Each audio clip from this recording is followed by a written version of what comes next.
Good morning, everyone. Welcome to this session on renewable energy waste management. Clean energy even has small dirty secrets, and we will talk about that today. And we race towards a solar-powered future across the Pacific right now. There's something quietly piling up in the backyard: old panels, used batteries, and also growing waste problems that nobody wants to inherit. Today, we are here to talk about what happens after the sun sets on the modules, and then how we can clean up our clean energy after the use. So first, we invite our Senior Director from Energy Sector, Mr. Priyanta Wijayatunga. He has over 35 years of professional experience, including 17 years in ADB. He's also, he used to be a senior professor in Electrical Engineering University in Sri Lanka. Senior Director Priyanta, the floor is.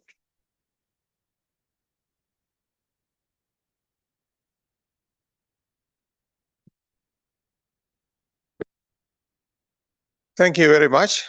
Good morning to all of you once again.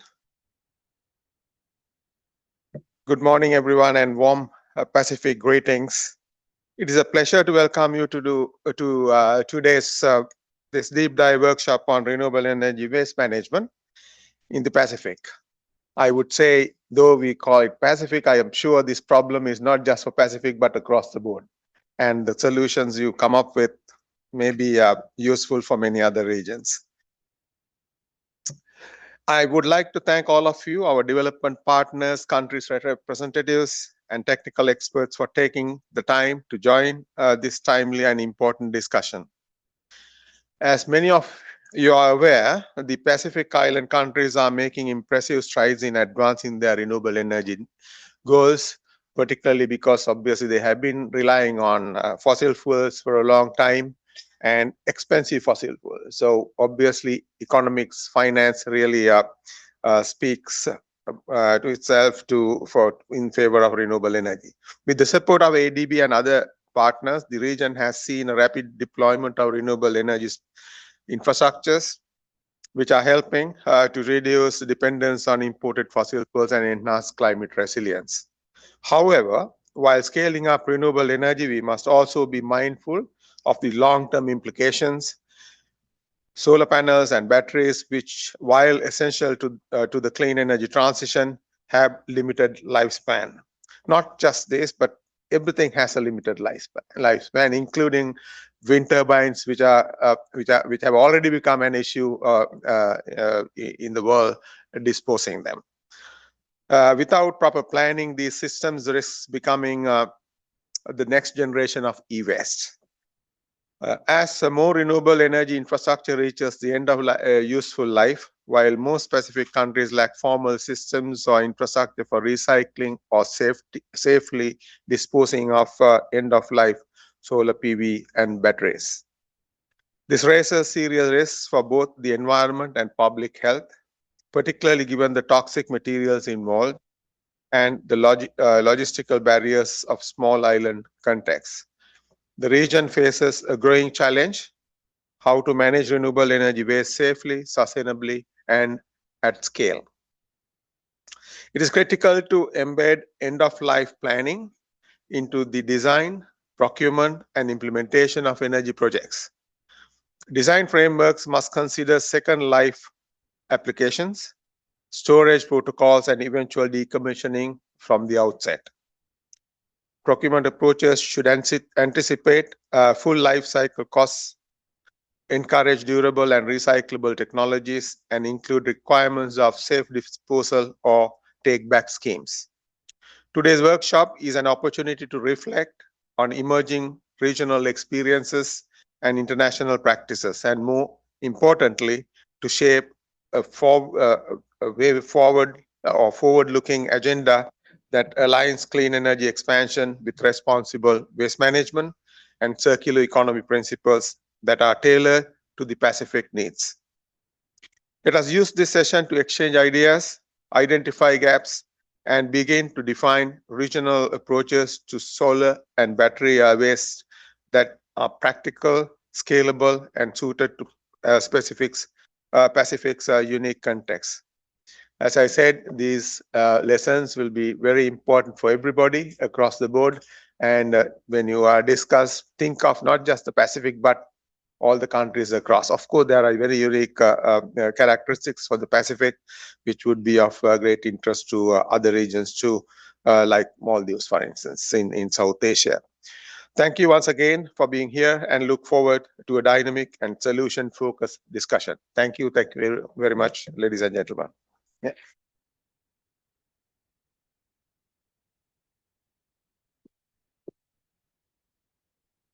Thank you very much for your opening remarks, Senior Director Priyanta.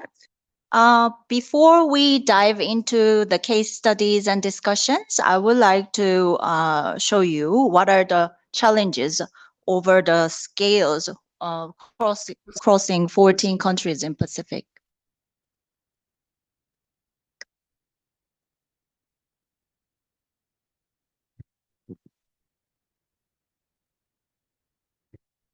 Most of Pacific countries have a renewable energy target of 30%, 50%, 70%, and up to 100%. To realize this, how much solar do we need in megawatt scale? How many panels we will need to install? And how much batteries we need to have to support this solar power? Because solar power is only available during the day. And also for grid stabilization, we will need a lot of batteries. I will give you an overview of estimated PV capacity we need. Most of Pacific countries focusing a lot to install solar PV power because of abundant solar energy. When it comes to the target to meet total capacity of solar, renewable energy target of 50%, we are looking at 350 megawatt installation to meet 50% of renewable target. And to meet 70% of target, we're looking at total 550 megawatt of installed capacity over 14 countries. And then if we are targeting 100% renewable, it's almost a gigawatt needed. If you're looking at as a numbers of the modules, to reach 50% renewable, we need about 1.3 million modules. And to reach 70%, we need 2 million modules. 100%, 3.5 million modules. The reason why we're calculating by numbers of the modules, it's because of the cost. The disposal of these module cost per module for landfill is $1.38, and recycling is much higher, $28. And shipping cost, for example, of Hawaii's case is $15, which means for isolated Pacific countries, it's much higher cost for shipping. Then how much batteries do we need? The most cost-effective batteries right now is lithium-ion batteries. This technology is quickly deployed in the Pacific countries. To meet 30% of renewable energy target with the solar, we need almost 670 tons of lithium-ion batteries. To meet 50% of RE target, we need 1,600 tons. 70% of RE target, we need 5,000 tons of batteries. What does this mean? This means the cost of recycling will be also high after the life of usage. The recycling cost of a lithium-ion battery is around $2.2 per kilogram. So 1 ton is 1,000 kilograms, so you can multiply this. And shipping, if it is not damaged batteries, then $7.7 per kilogram. Shipping cost can be up to $25 per kilogram. The reason why I emphasize is the damaged batteries are much more difficult to ship outside of the islands. So in general, we have some challenges in renewable energy waste management in Pacific Islands because of there's a lack of infrastructure that is dealing with the end of life batteries and also panels and high transportation cost. This is very typical for Pacific and no clear disposal guidelines existing in countries. And we have limited data and tracking for to estimate and plan for the disposal. So with this overview of the scale, what we are facing, it's time to invite our guest speakers from different areas. We will share their insights. So the first guest to present is Mr. Leon Roos. He is a chief technologist of a team called Grid Start, which is located within the Hawaii Natural Energy Institute, University of Hawaii. Could you change the slide, please, for the first presenter? Yeah. Leon's team is a very active and all over the Pacific, and he's currently actively working in Cook Island and Palau for grid modeling and making energy planning. Leon, over to you.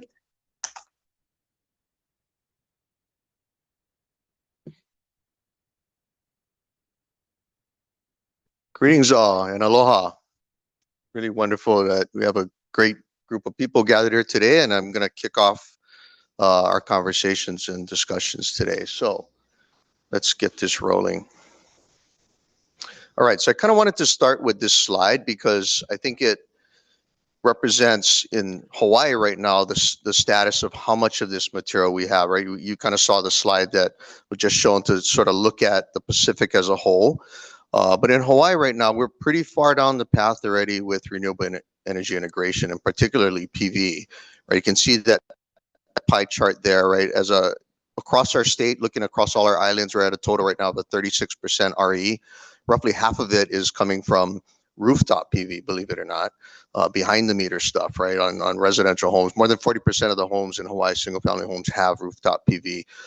We obviously have a lot of utility scale PV as well, and that's the big growing sector now because we're saturating our rooftops at this point. So huge big PV plants are coming on. We've got so much PV already on our grid. Our peak demand's about 1.2 megawatts on the island of Oahu. You can see across our state we already got more than 1.4 gigawatts of installed PV on the grids. With that magnitude and that size load, we actually have to do a lot of energy shifting and management of the grid. So therefore, we also have a lot of battery energy storage being installed on the grid today. If you start to look at the quantities, and this is already in place, right, for utility scale battery systems that are out there that will reach an end of life at some point, we've already got 6.5 million kilograms of batteries that need to be handled. It's not a future projection, it's a present reality.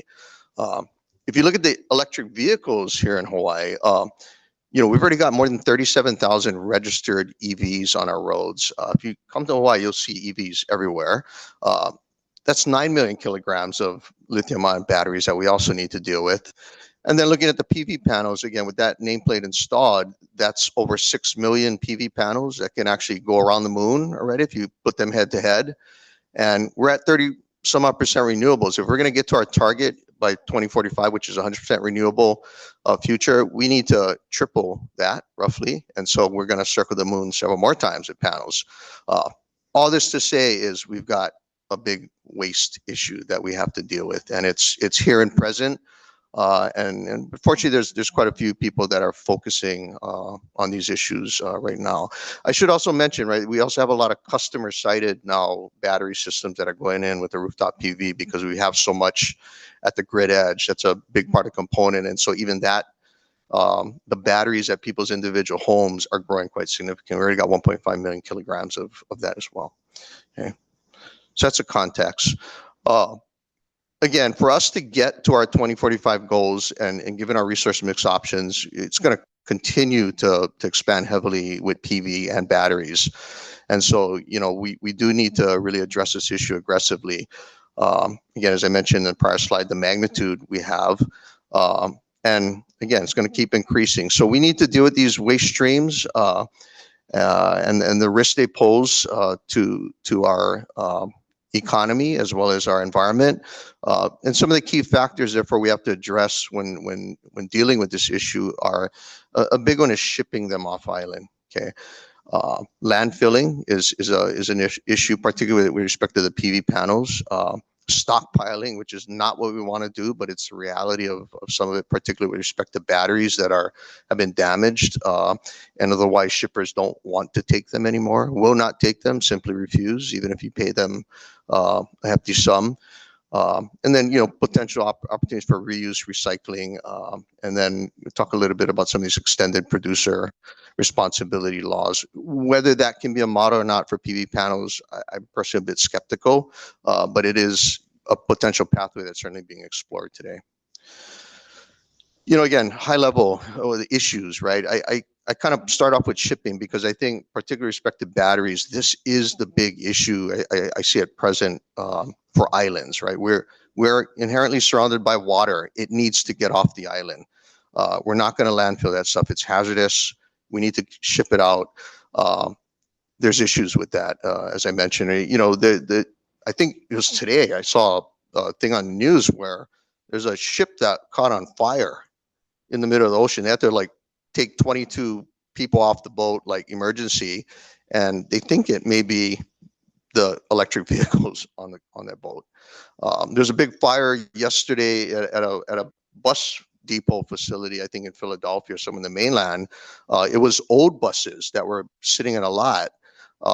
Within the mix of those buses, there was a bunch of EV buses. To be determined what started the fire, but it is a little odd for a fire to just sort of spontaneously erupt from cars that are otherwise gas powered. Anyway, so big issues on that. As I mentioned, the stockpiling issue is a real problem for us because batteries that are the DDR batteries, damaged, defective, so forth, we're having a hard time shipping those off. So if you were to go to a Nissan dealer in Hawaii and you go look in their back lot, they've got batteries that are sitting there that they can't deal with right now. I can't get them off island, and that's a growing problem. It's literally a risk, issue. And as we can't deal with this too, as think about the residential homeowners, right, with batteries, when they hit end of a life, what are they going to do with them? You don't want these things stockpiled, so we got to address this aggressively. Landfilling. Obviously, again, on islands, we have major issues with landfill space. We got to be very judicious with what we landfill. We can ship panels off, but at present, they're primarily going to landfill. With the residential PV systems, the volume thus far has not gotten too high, but anticipated to get high. And then the big question is, what about the large scale PV projects that are coming on through IPPs? Right now, the government allows sort of taking the residential type panels and landfilling them. They're small enough quantity, but I think they're not going to take 60 megawatts of PV panels from an IPP after that project ends, right? So we need to build structures in, even in terms of the power purchase agreements today, to put some of the responsibilities, make sure maybe there's bonds in place and other things to make sure there's a financial wherewithal on the back end that these things can be dealt with effectively. They're not going to be landfilled in Hawaii for sure. And then the other issues, again, reuse, refurbishment, recycling. But let me move on.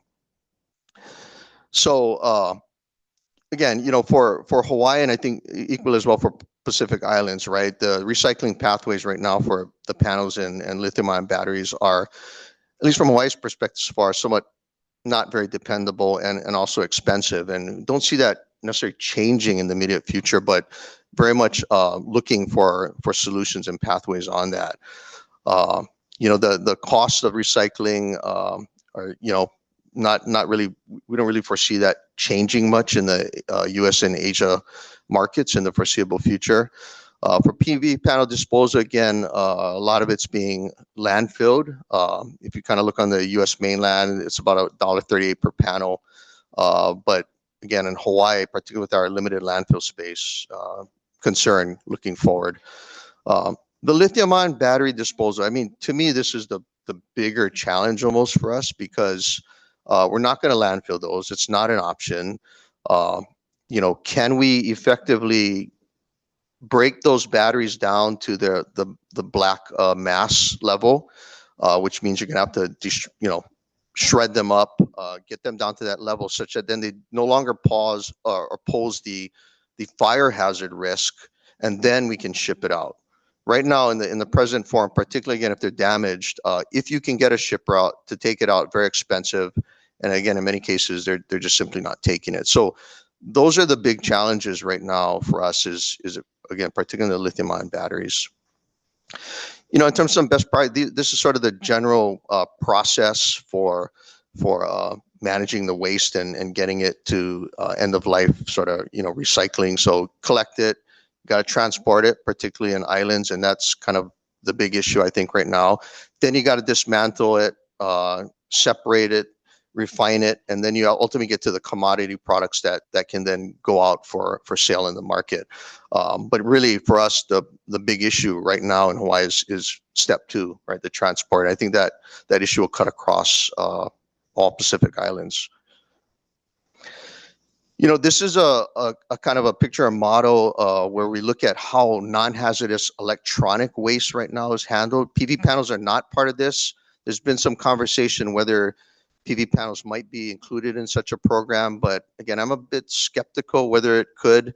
In a nutshell, right? There's essentially a market for e-waste. So say a Dell Computers, right? They sell computers in Hawaii. The state of Hawaii actually tracks the volume of sales in Hawaii. There's all this tracking and reporting, so that also requires a fair amount of effort to set up the system. But based on their sales volume in Hawaii, they're also then responsible to remove about 70% by weight of their sales volume in Hawaii, right? If they can hit that target, then they're fine. If they can't hit the target of removing 70% of e-waste out of the Hawaii market every year of their quota, they get fines by the state. So they're all in this system here. Collectors gather the e-waste, they then ship it off to recyclers in the mainland. The recyclers account for how much it is and then give these credits basically to the product manufacturer. So there's this whole accounting system. Question would be, could PV panels be included in this? The trick is you need to have willing participants, manufacturers of the panels to play in this. I think particularly for Pacific Islands where the markets are really small, I'm skeptical whether that's really a solution. But again, for Hawaii, we're certainly exploring this because we do have this system in place for other non-hazardous e-waste. For the battery disposal problem, as I mentioned, right, the big issue is where you have, if it's undamaged batteries, we can get them off. And that's what's happening right now. They're being shipped off, right? It's not cheap, but we can get them off. If they're damaged, depending on their damage, you find the right shipper, you pay a hefty premium. As you can see, $25 per pound versus $3.50 a pound. But, that market of actually getting damaged or defective batteries off the island is rapidly shrinking. And so the reality is there's a lot of batteries right now that we literally can't get off the island, right? And so what's happening? Potentially illegal dumping, definitely stockpiling. And it's a real problem, right? So this is one of the things we really got to focus on. So one of the solutions, and there's a small company in Hawaii called Iopala Waste. They're presently one of these collectors that gathers, e-waste product. They've been in business for quite some time, and they're looking at now on the battery side. And I just talked to the CEO there a couple of weeks ago, and he's actually built the machine to actually process batteries, to break it down and get it to its black powder form. He's been able to do it. He told me he can do it at a small enough scale where actually the economics are really good. He requires maybe 1 or 2 people to be feeding the machine and watching it. So the labor cost is not too high. It seems like it might be a great technical solution for islands, because once you get it to that form, the shipping issue is solved, right? And you can get it to market. So really interested to see how that plays out. He's working closely with the state to, overcome some regulatory issues and other things to turn that into a real viable opportunity. But if so, then, you get this chart. And then I think our issues are much, much better in terms of managing the batteries. And I'd sort of urge Pacific Islands and whatnot to maybe look at this model, and we'll see how successful it is. But I think there's some promise here. So there's been basically a working group committee that's been formed in Hawaii to kind of, again, focus on this issue because it's a big growing problem. Kind of see these three general categories of options to address them. One would be the waste generator responsibility. In other words, all of the responsibility to deal with that e-waste is on that consumer or owner of that waste stream. That can be challenging, right? So another one is what we call expanded producer responsibility. That's sort of the example of that was the model I showed you with the e-waste stream that applies not for panels today, but maybe. Again, I'm a little bit skeptical of that potential. And I think for smaller Pacific Island countries, given the scale is going to be really small, I don't skeptical that it could work. But anyway, it's a potential option. And then the notion of really the government stepping in pretty heavily to subsidize the cost of the waste streams and manage recycling and things like that. So those are the three things that we're kind of looking at. I think so far the work of this working group is looking at maybe one or more combinations of these general categories of techniques that fit Hawaii. And so that's, we don't have the answers yet, clearly, but we're working heavily towards that and looking at the possibilities of these techniques and contextualizing it obviously for our circumstance. And I think every Pacific Island would need to contextualize these kinds of options for your circumstance. It may not be a one size fits all type solution, right? And that's it. I had 38 seconds. I hit it on time. All right.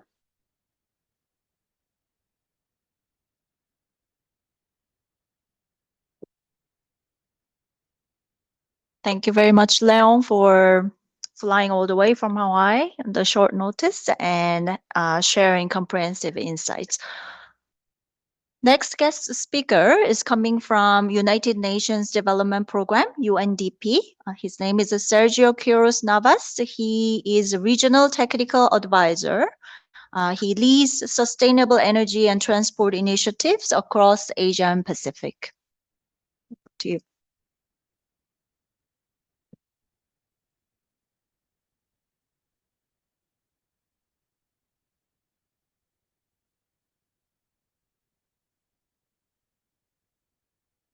Well, I'll be presenting some research that we've been doing on strategies and solutions for end-of-life EVs, EV batteries in Samoa. All right, so where does Samoa currently stand in terms of waste management? To provide a little bit of context, Samoa faces some of the challenges that other Pacific Island countries face. Like geographic isolation, which makes it difficult to access end markets for recyclables. Also, it can be costly to provide services, waste management services to small and largely dispersed populations, including collection and disposal infrastructure, or also the difficulty to achieve critical mass. In terms of municipal waste collection, this is a service under the responsibility of the Ministry of Natural Resources and Environment. There are free services for collection that cover about 100% of the urban area of Apia and about 38% of Upolu. In terms of for the commercial sector, they have to the service is not provided, and they have to take care of disposal either by contracting private sectors or agents or doing it by themselves. One thing I might highlight is that a small fraction of the total volume of generated waste reaches landfills. It's estimated about 11%. And in terms of waste that is not collected by the municipal waste services, there are end-of-life vehicles, e-waste, white goods, used batteries, tires, agricultural waste, construction and demolition waste that have to be taken by private sectors actors. Sorry. So why EV battery waste management? So we have a project that is we're implementing in partnership with the government of Samoa that is that is part of a regional initiative that is called the Pacific Green Transformation Project. And among other things, that project has provided 76 e-vehicles to Samoa. And so we currently estimate that Samoa might have around over 100 EVs, which it's contrast with the numbers that Leon was providing before in Hawaii. So when we were preparing for this project and we were carrying out the environmental safeguards assessment, we noticed that there was a need for solutions for EV battery waste disposal, right? So that's why we carried out this research and report, which has also fed back into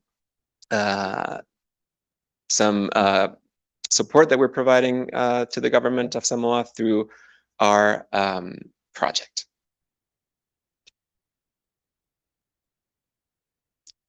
So as part of our research, we tried to analyze what are the pathways to effective end-of-life EV battery management in Samoa. And there are definitely several moving pieces for this. But to achieve an effective end-of-life EV battery management, I would like to highlight some aspects that affect at the global level. So, for instance, batteries come at different shapes, sizes, mounting, chemistries. So this can make disposal challenging. The reason being that they might require different pre-treatment or processing or even different types of facilities. And if you have had standardized designs, that would make recycling more easier. In terms of also the first generation of EV batteries were designed without enough thought in terms of disassembly or remanufacturing, repurposing, recycling. So like you find things like, you know, fixed or permanent joining. So instead of nuts and bolts, so that can make it challenging to repurpose those batteries. Also the importance of data transparency and data. In order to dispose and make potentially use for of batteries for a second life, there are some key metrics that you would like to know, and aspects like material composition or operational record. So if you can have access to more information, that could improve repurposing, recycling of batteries. Then in terms of specifically assessing the batteries, there are some of those metrics that I referred to before can be like the remaining useful life of the battery, the state of health of the battery, the state of safety of the battery. So it's important to assess such metrics in order to come up with the next steps in the life of the battery. Finally, in terms of the value of the battery, perhaps because of the currently the volume of EV end-of-life EV batteries, there's not a clear pricing mechanism or a value mechanism. So different actors are coming with different values. And these, of course, depend on what is the remaining capacity, the health of the battery that I mentioned, the chemistry design, some other factors that I mentioned. So these will determine the value, but there's not a clear international value that it's available. So there are also two issues that I highlighted that are important overall, but are especially prevalent for the case of Samoa, which are economies of scale, right? You need this is relevant for disposal of batteries, but particularly for the case of recycling, you need volume to make it economically appealing, and also reverse logistics chain, right? So that is from going from the final point where the product is to the process of bringing it back to the origin, right? So currently, reverse logistics chain can be fragmented, can be costly, and also it can feed back to limiting the scale of the economies of scales of end-of-life EV batteries. So there are some regional initiatives precisely kind of looking at the possibility of how to generate the economies of scale or kind of improve the reverse logistics chain. There's some regional ideas that have been assessed and are floating around, such as like collection and transport depots, or like a regional network for recycling. And also, potentially you could have, oh, sorry. Well, oh, there, sorry. Oh, is it showing up? There you go. Yeah, sorry. There's this spoke and hub idea that is that you have spoke facilities where you can shred and turn the battery into black matter, and then maybe you can take it to a hub that then can further process the battery for potentially for recycling. So those are initiatives that are currently being studied and analyzed at the regional level. So I wanted to highlight, going back to this idea of reverse logistics, that remanufacturing and repurposing should be at the center of the end-of-life management of batteries. And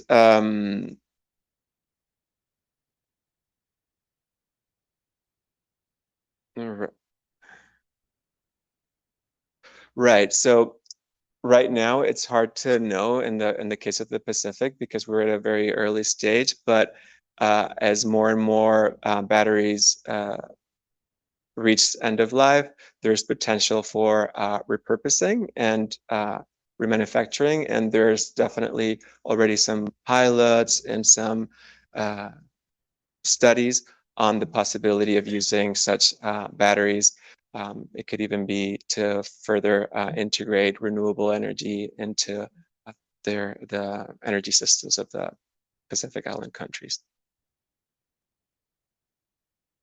So right now, I wanted to highlight in this slide, like what is the role of the private sector, like what is the private sector currently doing in Samoa, and what is available in the ecosystem of other countries globally, like Europe or US. And right now, there's some small companies that are doing waste management, and they're collecting computers, printers, car parts, and they're through waste pickers, through the retail sector, civilians. And what they do is they collect them, they pack them, sometimes they cut metals, and then they put them into 20-foot containers and ship them. We have a statistic from 2012 to 2017 that about 50 containers were shipped a year. In the case of other international contexts, you have the role of EV dismantlers or EV authorized workshops. Particularly now, there's a link between authorized workshops that are the ones that service the EVs, but also handle the batteries for the EV battery manufacturers or the OEMs.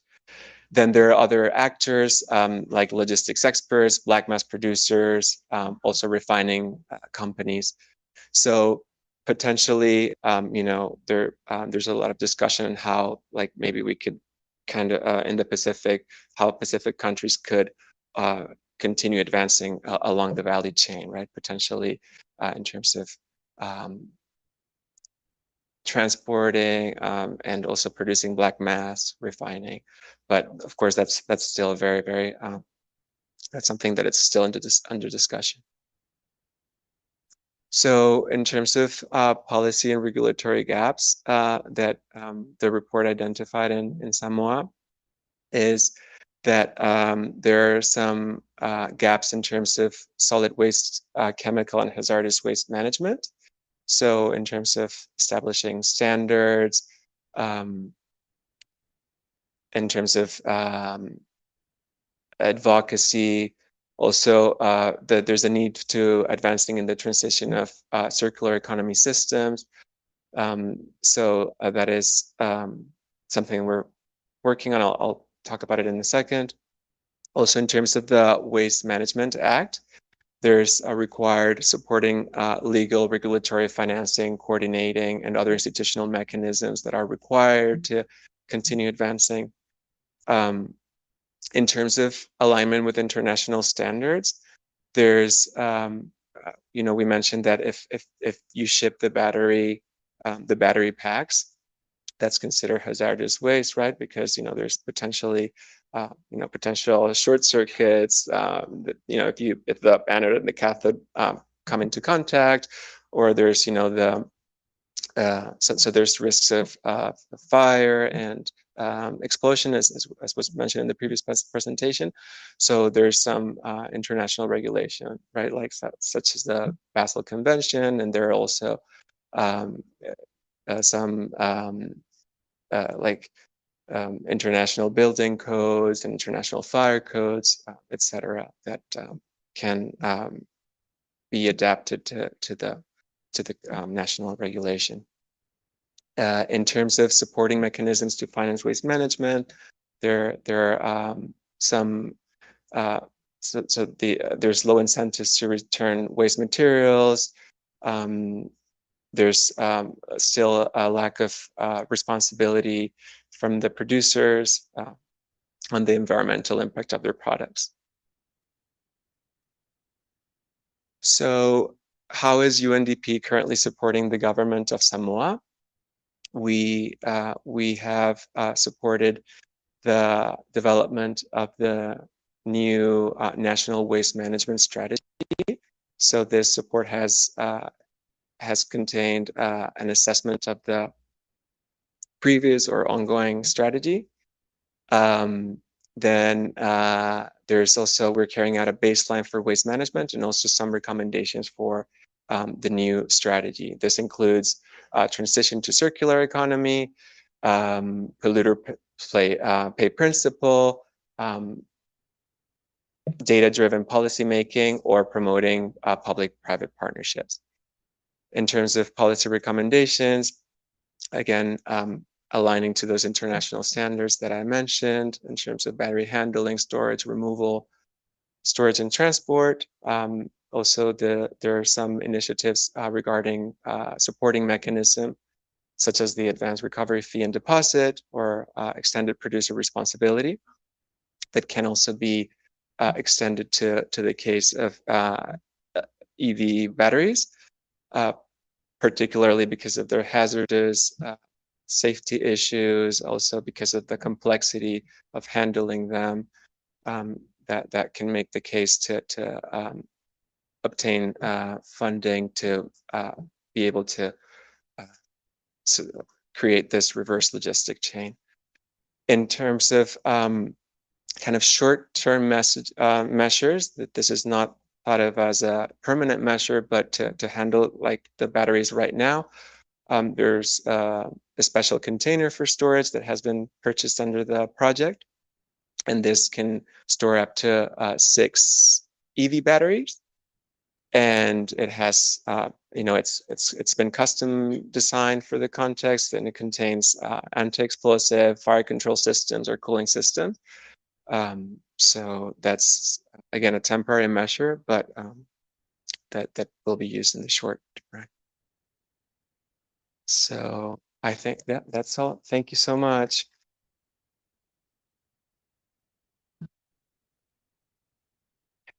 Thank you, Sergio. We reserve your slot every 5 years so you can update the O&M experience of EV in Samoa and also battery recycling later.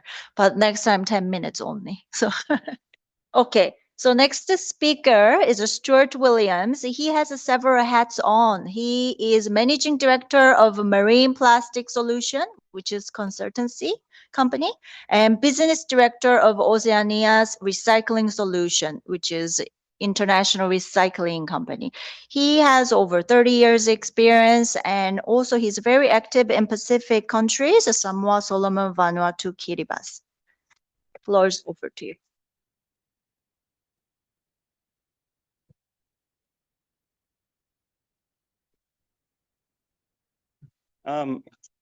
Good morning, everyone, and special thanks to the Pacific Islanders here. I'm actually here on the back of a TA, which is looking at a roadmap and a baseline stock take of where the Pacific is in relation to its PV, its end of, well, not so much as end of life of PV, but its forecast end of life PV and also BESS, and that includes initially lead as well. So I'm here with Opera and the Pacific Power Authorities, and we just spent a 3-day session actually thinking about what's happening in the Pacific and very much these questions here, what to do, where it sits internationally, regionally, and also with a reflection. I've got a bit of a reflection on the Australian system, partly because they're just a bit behind.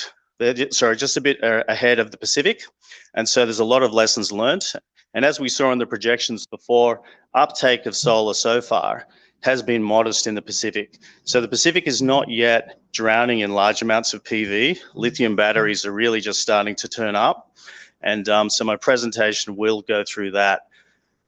A large amount of my work very much reflects on the 13 years I've been working on the Pacific, both with SPRAP under a regional project on hazardous waste 7 years ago in all Pacific Island countries. And e-waste is very much like linking into PV and BESS. It's like it's the latest category of electronic and electrical waste that's coming in relation to the system that exists. So that's the TA I've got. I'll have a report out in September, and I understand that this is the first part of like coming up with a plan in relation to everything, including regulators' role, government's role. So just on recyclers as well, in the Pacific, recyclers, there's two sorts, unsupported and partially supported. If you're partially supported, you might be in Micronesia and part of a state-owned enterprise. You might be supported because there is a container deposit system that pays you a fee for a certain limited amount of materials. But on e-waste and these incoming wastes, it's all new territory. And the only thing that's going to be leaving is because a recycler knows that there is a business case, that they can get it on a ship, that they've got an endpoint, and that all the monetary effort stacks up. For those who haven't been in the Pacific, there's no curbside recycling. There's no MRF. If you want material, you will have to set up a system that will concentrate it. The recycling system that we have in the Solomon Islands for aluminium cans, we have 5 trucks that perpetually go out and buy from the community. And that's the same with lead acid batteries, and it will be the same for everything. There is no concentration point in the Pacific from existing efforts from the municipalities for this. So I was very happy to see the presentations from Hawaii and Samoa, because they were quite specific. As it was stated, Hawaii has been doing this for quite some time, so they already have waste. They're already at that point that they really have to do something with it. Now, there's really no real processing occurring in the Pacific for e-waste or PVs, which now exists now, except for stripping off those base metals that are worth the most value.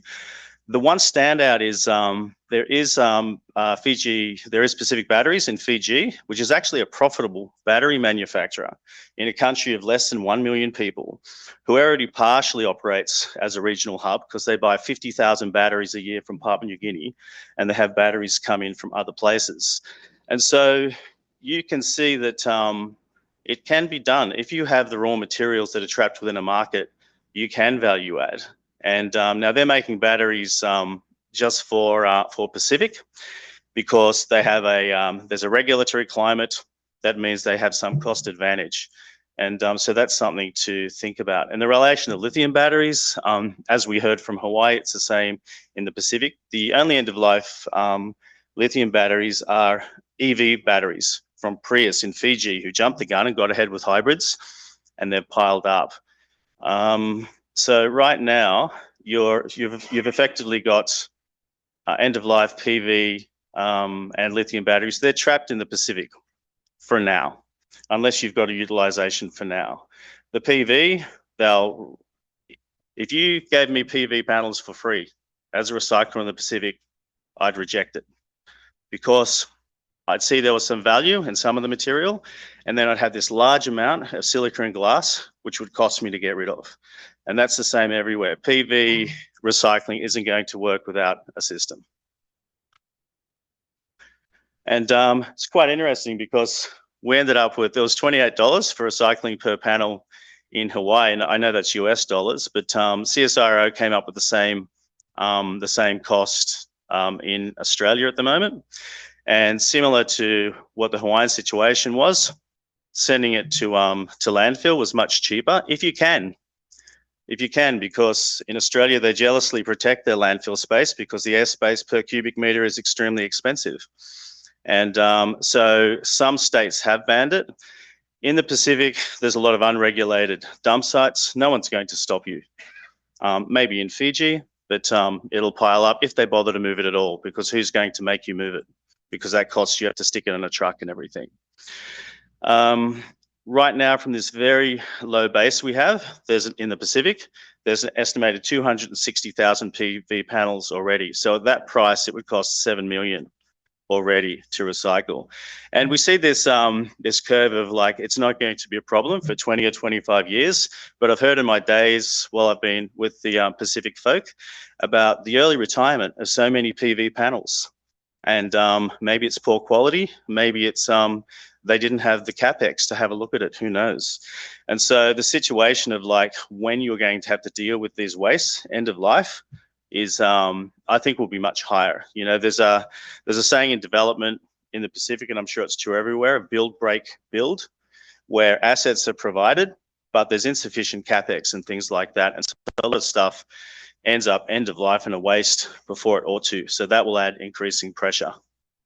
So for PV and for lithium, yeah, you've got increasing landfill and export bans. They go both ways. The Europeans and the Chinese don't want to lose their lithium to competitors. So their internal volumes, they're now putting in restrictions so it can't leave the country. Incoming, well, who wants a whole PV battery? Who wants a whole PV panel? They used to be exported from Australia, but you know, under the Basel Convention and even a country's national restrictions, it's like end of life. It's like secondhand tires or secondhand computers and secondhand this. So I think increasingly any plans for this kind of end of life renewable, you can't depend on someone taking your secondhand goods internationally off you, and you do have to think about what you're going to do in country or regionally. So Australia, 70%. 70% of the solar, so this is just, I won't go through it all, but basically what it shows is there's some metals that are very valuable. And if you're in a big economy, they've got, they have supported systems where they get panels back, and they have advanced technologies so that all the high value rare earth minerals or silver that are interlaced through the panel itself are recovered. But most of it is silicon and glass, which is tough. And whether you're using an abrasive method or whether you're heating it, decomposing it is very expensive. So that's not going to happen in the Pacific. You know, that's not going to happen. What's going to happen is the metals are going to go. Lead batteries, 99% of lead acid batteries are recycled through the world. When I started up this particular TA, I thought, wow, why would you step away from that? It's completely circular, but it's pretty obvious. I mean, the performance of lithium batteries and the costs, and if it's all about capturing more renewable energy and creating less fossil fuel, it's the way to go. You just have to have a system. So everyone from the Pacific, I sent 20 container loads from Solomon Islands a year of lead acid batteries. They're worth up to $800 a ton. You don't need to build a system for that. It's self-sustaining. And so the unsupported recyclers will go straight for that if they have the knowledge, and they'll set up systems like that. But for lithium, 6 main types. Fortunately, there's 2 front runners for BESS and EV, but they're completely different because one of them actually has very high value cobalt and copper, and the other one has iron phosphate. They've both got lithium. But as the previous speakers stated, the lithium market internationally is very fragmented, and you can get picked off as a small player trying to like sell stuff into a market. There's black mass markets we could send to Singapore, to Japan, and Korea. But as a small scale producer, first of all, you'd have to make sure you've got your NMC batteries here, you've got your other batteries here. And so they're going to have, they're very different in the global recycling system for a recycler. And so the ones without the really valuable metals, they're going to need more support. And so right now, you've got 10% being recycled in Australia with an unsupported system.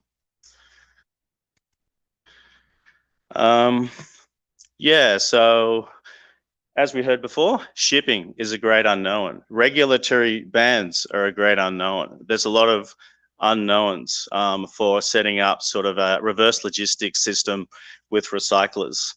And so that's not going to happen by itself. Even I read in, so Europe only just received its first black mass shipment from UK. So, so they're a long way ahead of what's happening in the Pacific. And so government's really important, and this isn't new. Anyone who works in waste or e-waste or any like this, you have a lot of waste that's going to be a problem. It does not have a natural business case. It is going to be problematic. In this case, you've got, my remit is like on the energy system, but obviously there's the EV as well. You have 2 very dominant sources coming in. And so it's really about building a system and have government put the frameworks, whether that's simple waste levies that put sufficient money in the hands of recyclers, which happens in Palau, in Kiribati, in FSM for certain materials, or whether it's something more comprehensive. As was mentioned before, it's got to be fit for purpose in the context of that country. But you're going to have to, like, either in small countries, you have to create it completely. In the larger Pacific Island countries, work with the best of the recyclers who already know the market for metals and that. But it needs to be built. So without this, you're going to have these materials build up as they are elsewhere. I just quickly wanted to comment on, I read a paper last night on EV. Now, EV, that's really important because I saw the paper in Australia, and EV batteries will outstep the actual amount of BESS you need for solar power. So in the Pacific, one of the ways is limiting of what you have to deal with in the first place is if you have sufficient EV, what role does that play instead of you having to buy all of these BESS systems that are coming in? So that's an important thing to consider and was touched on with others, but it looks like it has real potential. And just on fires, there was over 10,000 fires in Australia last year in dump trucks and lithium battery storage facilities. So the fire thing is extremely problematic. And so yeah, just to wrap up, there are more comprehensive models of EPR or this system, which actually underwrites, if you like, and places responsibility on all players, whether it's the importer, whether it's the people who use it, and to come back to have a circular economy outcome on these materials. And Australia itself also has systems like that. They just haven't added EV or PVs to that yet. So they're things that I'll be looking at, like in this study, and presenting in the context of the work that I'm doing. So thank you very much. And yeah, sorry I went over a bit.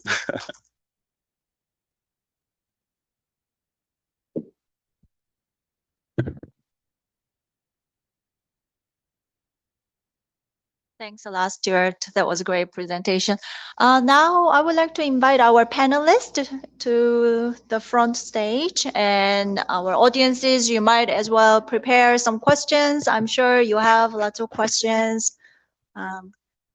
We'll ask a panelist.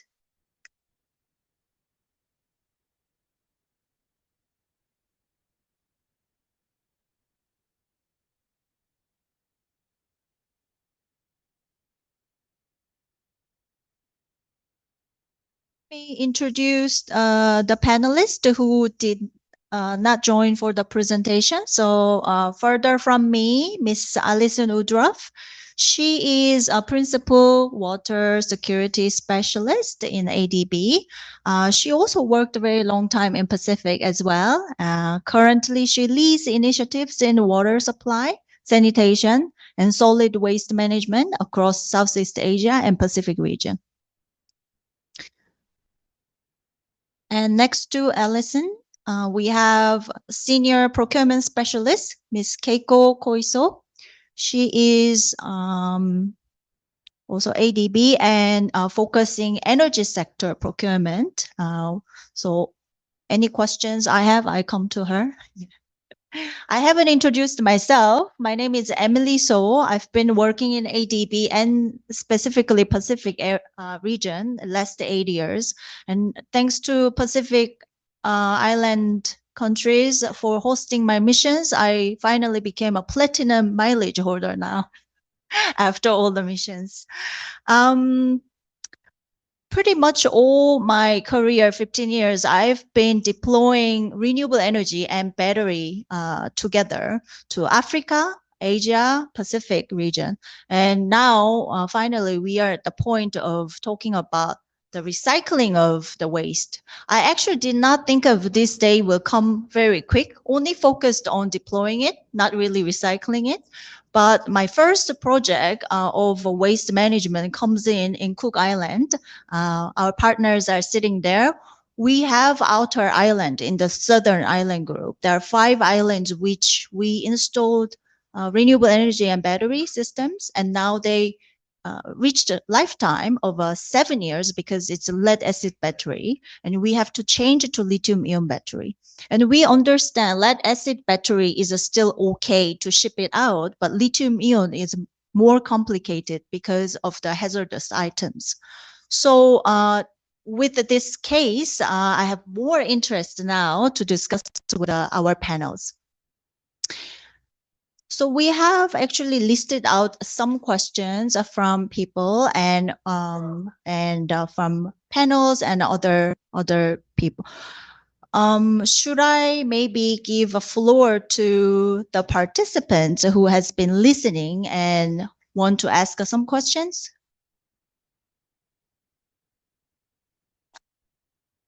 I'm sure. Yeah. Okay.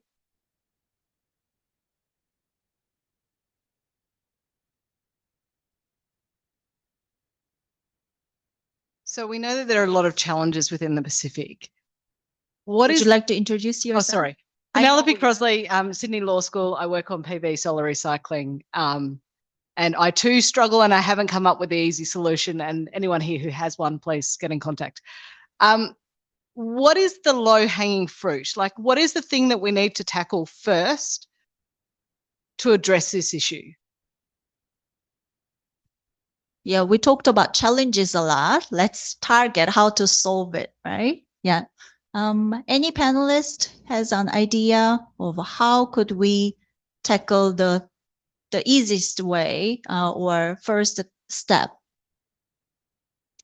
Yeah, I think it's 2 things. One thing is like in the Pacific, it's like, what's the immediate problem you have?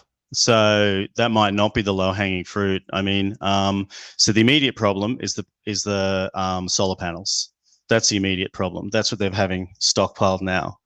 And so the problem with that is you do have a value gap, like a plastic bottle. Plastic bottle, if you don't have a subsidy for it in the Pacific, it sits on the beach. If you do, it gets collected. So if you targeted that, and you could target it in the same way, obviously you have a legacy, but if you do put a waste levy on, on the import and that's sufficient to manage its end of life processing, you can work with the recyclers, and in short term, you can deal with that. Most probably the silicon glass, it's in the landfill, or maybe it goes into the concrete industry. The other low hanging fruit, and it's I think is secondhand life of PV. because we do have that in Fiji now. And so it's almost like a pilot, really, isn't it? You know, you've got one country that already has that.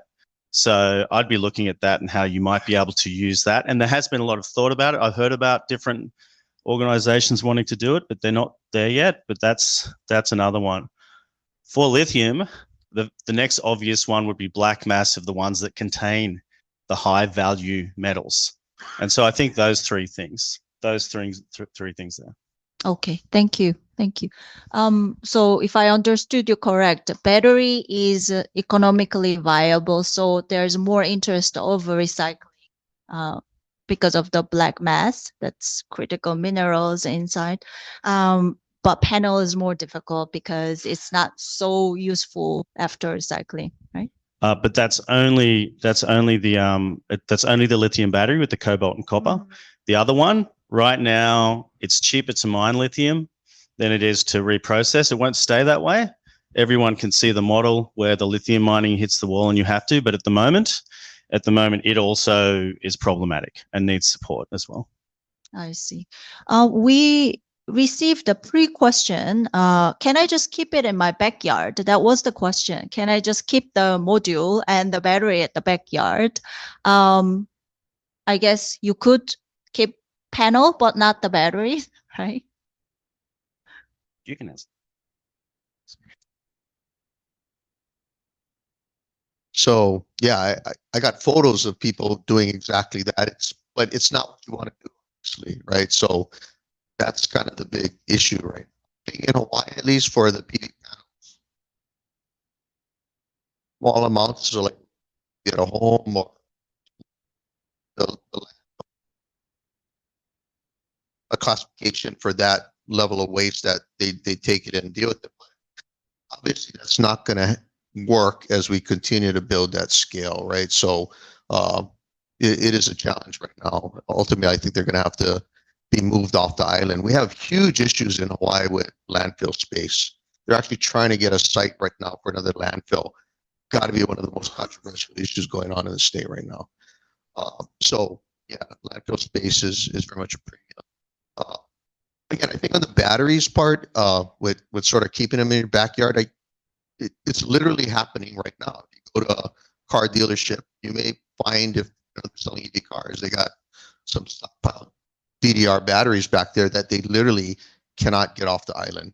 The insurance market, like you just mentioned, the ship that was on fire, I think today or yesterday, they're having a hard time to get the insurance for the shipping of that kind of material. So people just don't want it, simply, right? And so it's resulting in stockpiling, but that's obviously not a solution. So I think maybe the good opportunity now is, as I mentioned, that company Opala Waste. I'm really curious. When I get back to Hawaii, I have to go visit the facility because he built it already, and he believes it's a economically viable way at smaller scale to get it to the black mass, right? And once you get to the black mass, you've addressed the fire issues and all the hazard issues, and you can, at least get it off the island, and that'll hopefully address the stockpiling issue, which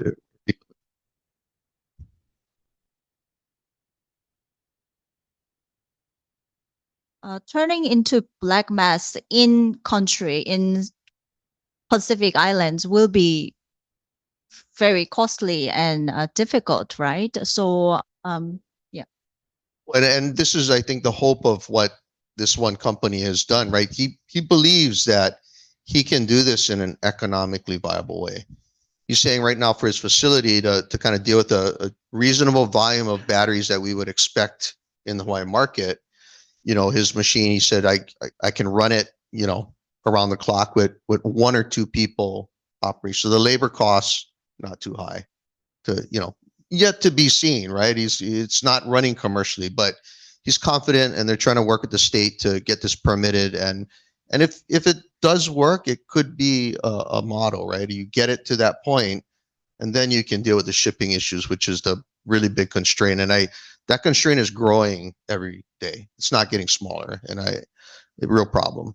Yeah. Yes. This naturally leads to the question of whose responsibility is it to recycle this? Is it the supplier? we have more and more IPPs, independent power producers, who's supplying solar and batteries to Pacific countries. Is that their responsibility, or is it government responsibility? Whose responsibility is it?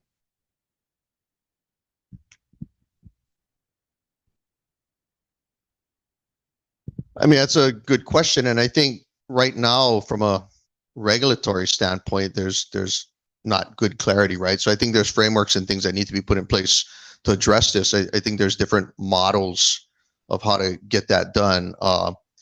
Again, for the residential type stuff right now, they do in Hawaii fall into this classification of universal waste, and then can be kind of handled on small scale. But like you said, for the large facilities, they will not take those panels and landfill them in Hawaii, right? So at this point, they're going to kind of be the responsibility of the IPP. Now, you know, is IPP going to deal with it at the end of the day? What if the IPP no longer exists at the end of the day? They go belly up. Somebody's going to have to bear that responsibility. So I think a lot of thought needs to be put into the upfront right now in the contracting, maybe in the power purchase agreement. You know, obligations need to be set maybe on the owner of those panels, and you may need bonds and other things to deal with the fact that they may not exist at the end of the day, right? There needs to be a mechanism where there's funding to manage that responsibility at the end of the day. You don't want that ultimately to be transferred over to the public, so to speak, right, to deal with. So I think all those things are under exploration and need to be addressed. Yeah. Just from a practical point of view, if you look at the Pacific and you've got your end-of-life vehicles and on your e-waste, who's responsible is the last person with it. And that's the fact of it. Now, if you've got large utility scale material, obviously you can't really shirk that very easily. With the container deposit or advanced recycling fee models, the legislation dictates who's responsible for what part. And so basically the importer has discharged their responsibility at the point of paying the fee that will manage for it. And then it's just going through the system. From the EPRs, like the Koreans or EU have, that will be very complex, but that will very much, that will very much set it out. I mean, it's great difficulty in the Pacific because obviously everything's bought from how many different locations from overseas. You can have units from, right across Asia, Europe, Africa. You could have tied aid where you're getting those materials from the donors. Owners. So yeah, it's quite complex. If we were able to ship it in, we should be able to ship it out and manage the recycling as well, right? So for economies of scale, ADB's role will be quite important, I believe, to have a regional approach. I would like to ask maybe Allison if there's any regional recycling project or initiative we have from urban sector. Yeah, thanks, Emily. Yeah, solid waste, I think, and circular economy have become really big issues for our sector, which is the water and urban development sector, particularly in the Pacific. I mean, we heard, Leon, you were talking about the challenges of finding new landfill space in Hawaii. I mean, some of the small atoll countries, it's even more critical, just finding space for disposal. So we're working with countries to see, can we divert a substantial amount of that waste through recycling? But then many countries, you also see, many people I'm sure have seen the pileups of cars. We hear a lot of the recyclables that don't have economic value stockpiling. So really looking at how we can work with countries to create a system where a lot of the materials can be recycled. So there was a earlier pre-feasibility study done by the Pacific Region Infrastructure Facility to look at seeing whether all 14 Pacific Island countries could come into a network and look at. They identified 8 priority recyclables, lead acid batteries being one of them, using the hub and spoke model. I think Sergio kind of alluded to that. So the bigger countries, Fiji, PNG, having the capacity to do some value added. So Stuart, you mentioned Pacific Batteries. They can take the lead acid batteries, value add, create lead ingots. So there's a value there. And then for other materials and other countries that are not within the hub, working with them to upgrade compaction for more efficient shipping. And then the other part of the key is working with international markets, because there are local recyclers, but if they're not tapped into markets. They don't have the buying power. Can we work with countries to negotiate pricing agreements to take the recyclables? So it's still very, very early days. We're in the process of designing a technical assistance. So I'm sure many of the countries that are here will be hearing more from us as we come and scope out this work. But we're hoping this is a potential to address some of those issues faced by countries. Thanks. Thank you. It's an early stage, but we have started. It's great. Thank you. And for procurement of ADB, which do we have any initiative, or do we already start thinking of how to reflect in the ADB's procurement system, how to recycle these renewable waste? Yes. Thank you, Emily. And as we said, this is a bit of this renewable waste is a bit of emerging topic for the ADB as well. So for today, my comment will be like, yeah, I'm the procurement specialist in ADB, but also like as a procurement profession in general. So I can provide the response. So I think many of the panelists mentioned about circular economy, and in the sense of the public procurement, we also have a reflecting notion of circular procurement. So this is a notion to really increase the sustainability and think about like the just beyond just the purchase, the build and complete, but also expanding the scope of thinking about like the early stage of like supply chain up to the end of the life. And also this is the notion or more for the procurement strategy, how to make this circular economy possible by also thinking about how to motivate the market to come up with the product which has longer life, as well as like the coming up of the idea of the recyclable. So this is the notion, and for the ADB, we've been working on the sustainable procurement method. I think we introduced like from 2017. We've been working on it when we prepare the procurement plan or strategic procurement plan for each project. We think about what kind of sustainability consideration need to be part of the project and need to be reflected to the procurement. So we've been doing that. And for that kind of consideration, it can be translated more for the contracting modality, as well as like technical specification. But recently, we now, for the ADB, makes this bringing the merit point criteria as a part of the evaluation. And for the Pacific, we make it for the mandatory evaluation method for the works contract. So for this case, this merit point criteria will be able to really help the DMC client to input this end of life like a constellation, or how that supplier propose that as the end of life approach into the technical proposal, and then the government will be able to differentiate by giving a certain weightage for this end of life constellation into the evaluation criteria, and it can make a different reflect as the difference in the evaluation results. So this is what's happening right now. So again, I just want to say sustainability having been already in the key consideration for the procurement, but with the combination of this sustainable procurement consideration plus merit point criteria, we'll be able to put the more highlight on the importance of the life of, and so because I just want to add it as the procurement profession, that the public procurement can really give the strong message collectively to the market. The market should start thinking about this longer life cycle cost as well as like this end of life. So this is the part. And then for this Pacific, that although the one utility may be a really small purchaser, but having this collective notion that public procurement need to demand the market to think about this end of life in advance or when they participate to tender, I think it can be a strong message to the market.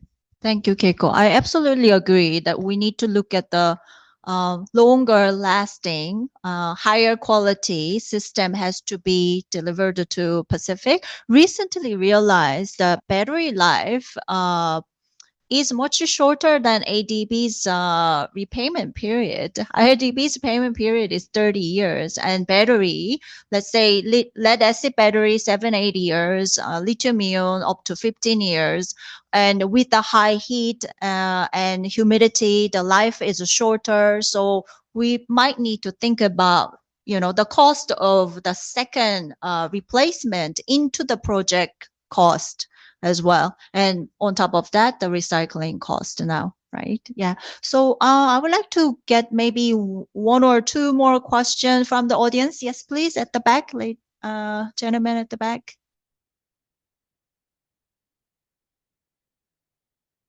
Thank you. It was such an amazing conversation to hear. My name is Amreen, and my organization is part of the New York Battery and Energy Storage Transition from New York.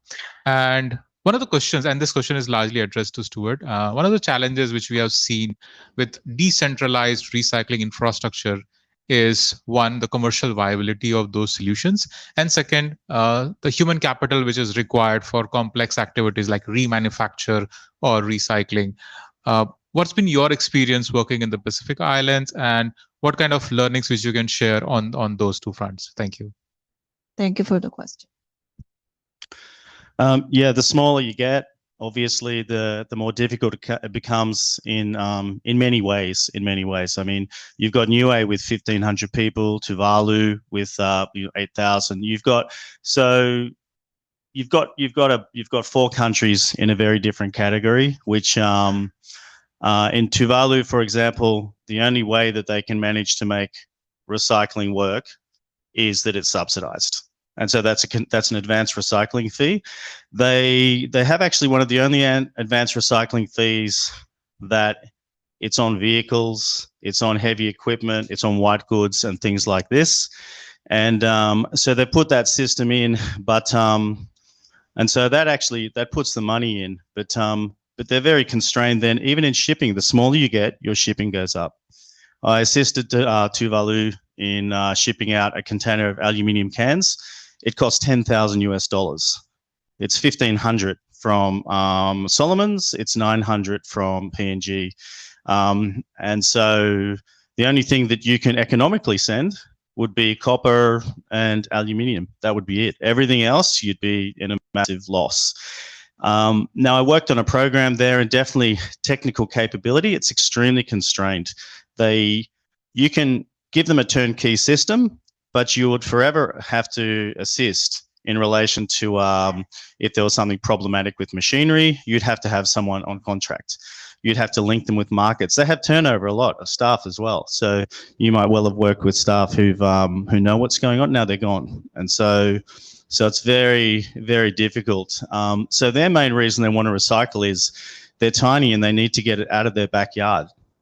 And that's really the main reason they need to recycle. But in many places it's rare. It's like go to Nauru, go to Niue, it's or Wallis of Futuna, the territories it's piled up. So if you get to the medium-sized islands, if you're in Polynesia or Vanuatu or Melanesia, it becomes simpler, and sometimes also defies expectation. Like we said, Fiji Batteries is in Fiji, and they don't manufacture ingot; they make batteries, and they've been making batteries for 50 years.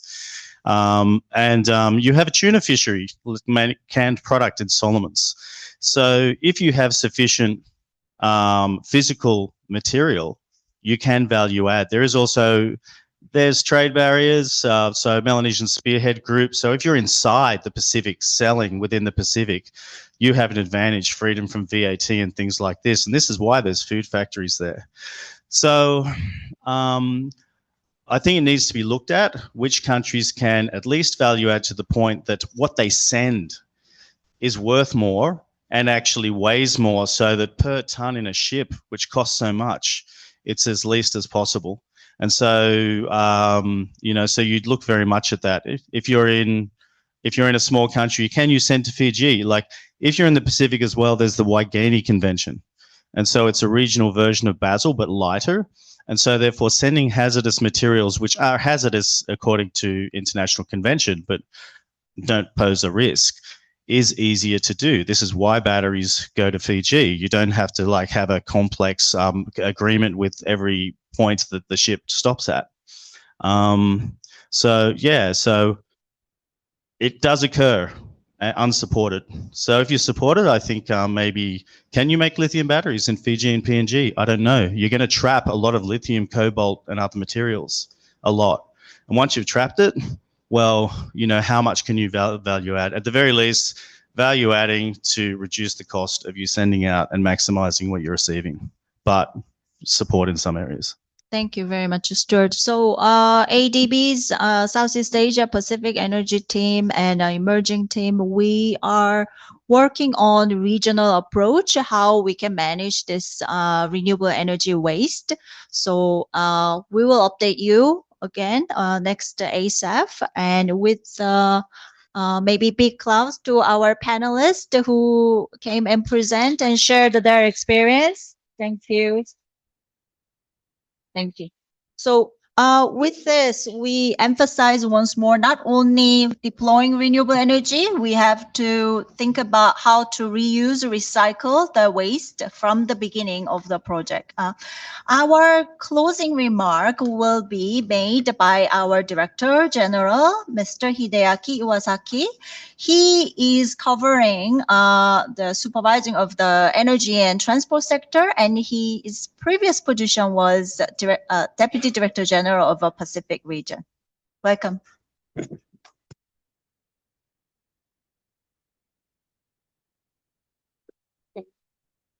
Hi, good afternoon. I am aware that I'm standing between you and lunch, so I'll be brief.